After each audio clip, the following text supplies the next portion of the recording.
Going on? Trippy Cakes here. Got a tier 2 Anti-Man review, but before we get into it, I am going to open up with a full disclosure. I did draw Anti-Man and Nova out of that box for the 1750 they gave us for free. So I did not actually buy any boxes. I do support the whole boycott thing, but I'm not going to pass up on some free shit just to try to prove a point. The way I saw it was either Netmarble was going to realize the error of the ways or they weren't.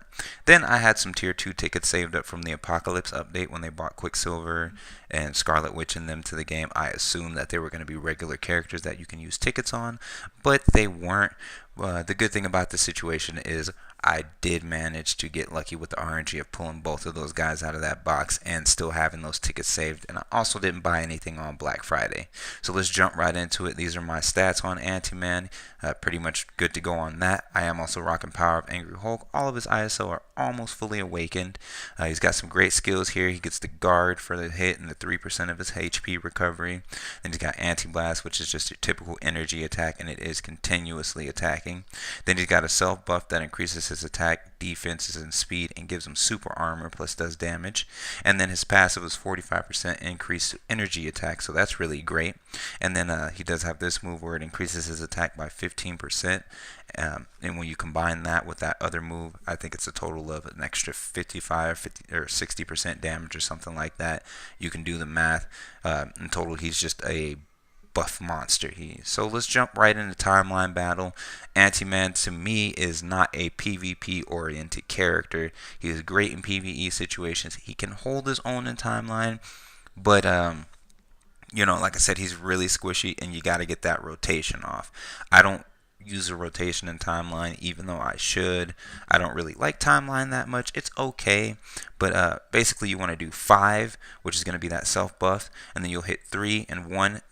You're going to cancel both of those immediately and then start channeling your 4th skill, which is a continuous blast, much like Cable's 5th star skill. So like I said, he's not very PvP oriented. He can hold his own for the most part, but once he fights a Jean Grey, she pretty much tears his asshole apart. But he's interesting to use. I think he's a good addition. It's just a shame the form that he came in. But as far as it goes, I feel like I got him essentially for free. Since I did draw him out of that first and only box that I had along with Nova, and then having those tickets helped. As I said, I didn't spend anything Black Friday because my roster's pretty much built up, and anything at this point is just I guess greed. No, not even greed. I'm a collector. I like to collect these characters. So even if I had to go through the lab and keep reforging these biometrics, then I definitely still would have ended up trying to tier 2 him, or at least getting him to 6 star that way. So then we're going to go ahead and jump into the world boss, which is Thanos for the day.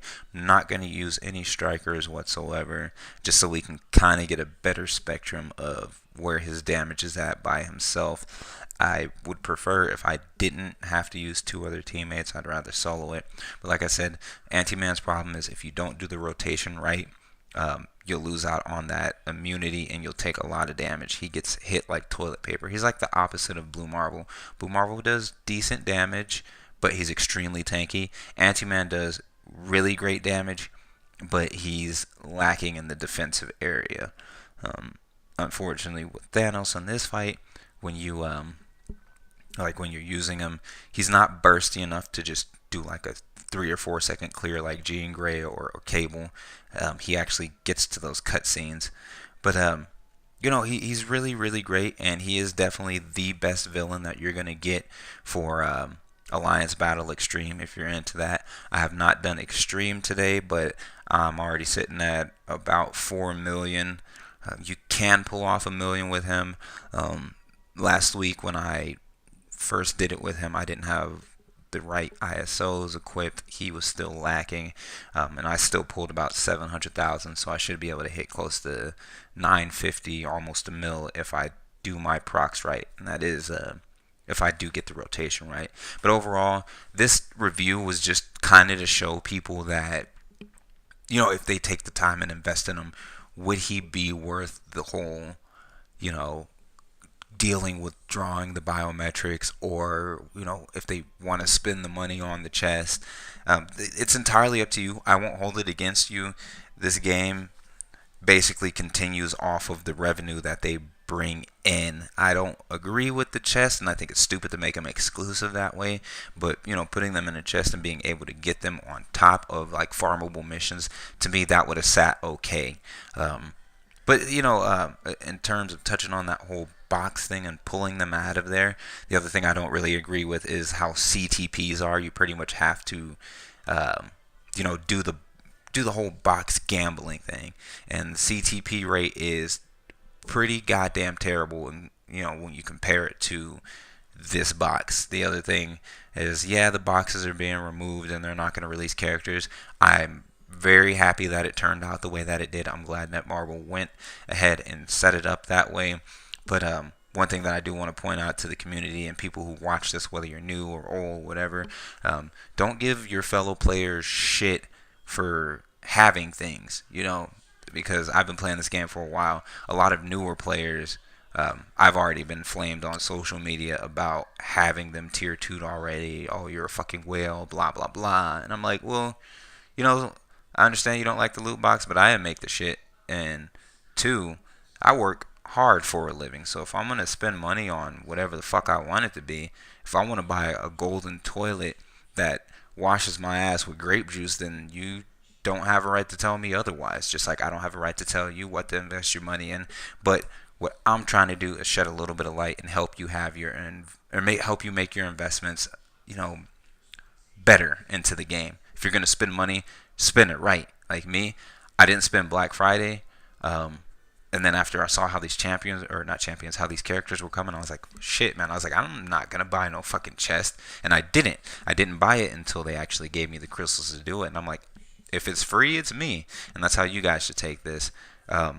Personally, what I would say is, if you're going to unlock the characters, or you accidentally unlock them, or whatever, however you do it, whether it be the converter, or if you say, fuck it, buy a box and you get the character, don't put any biometrics that you're getting from the selector into them after that point. Just stockpile and save them up. This game hands out tickets to rank your characters up like goddamn candy. So with a little bit of patience, you can wait for a ticket, rank them up, and then all those biometrics you've been collecting up until the point where you got that ticket, take those biometrics, invest it into them, and you might even be able to hit tier 2. At the very least, even at tier 1, both Nova and Antiman still are the best of their type for Alliance battle, and they still are very good at tier 1. Tier 2 just power spikes them even more. So overall, other than the controversy that came with Antiman, I'm going to say he's one of the best villains that's been introduced to this game, just for the simple fact that he is very complex in terms of, combat, or not combat villains, in terms of universal villains. So he's worth an investment, but don't break your pocket for him. Absolutely do not buy that chest more than that one time where they give you the free crystals for it. Or if you want to, then whatever. I'm just telling you, as a person who puts a lot into this game, both money and time, and actually farming characters out, I definitely did not roll past that box, and I said, hey, you know what, with these free crystals, if I pull them, I pull them. If not, then I'm not going to buy another one, because 1750 is too steep, and I already don't like the RNG that they put on the CTPs in the boxes, as well as the cards. But it's entirely up to you. It's your choice. But if you do, just know that you're going to get what you put into it. But anyway, this has been Trippy Cakes. If you are new to my channel, please do like, subscribe, and comment. I did want to do some switch ups on things. If I can hit 300 followers by New Year's, I will do another giveaway. Because that's when I plan on distributing the giveaway from the last one that I did.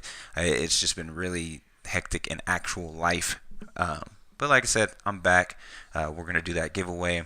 Remember, 300 followers, or not even, you know what, I'm gonna cut it down. If we can do 250 followers, so that means we only need about 137 people. But if you like and you share and you tell people that I'm knowledgeable, then that'll be great. We'll have that giveaway. The last guy will get his prize, and then we can go from there. If you want to see any other videos, specific ones, you can request those and I'll go ahead and crank them out. I already have my tier 2 reviews for Blue Marvel and Nova already ready. You'll be seeing them later on this week. I'm going to put a little gap between them so each video can get a little bit of time and views and stuff like that. Anyway, if you are new, welcome to the channel, and if you're an old timer that's been with me since I started this up, thanks again for watching as always. Be kind to each other, and the boycott went well, and that's thanks to everybody.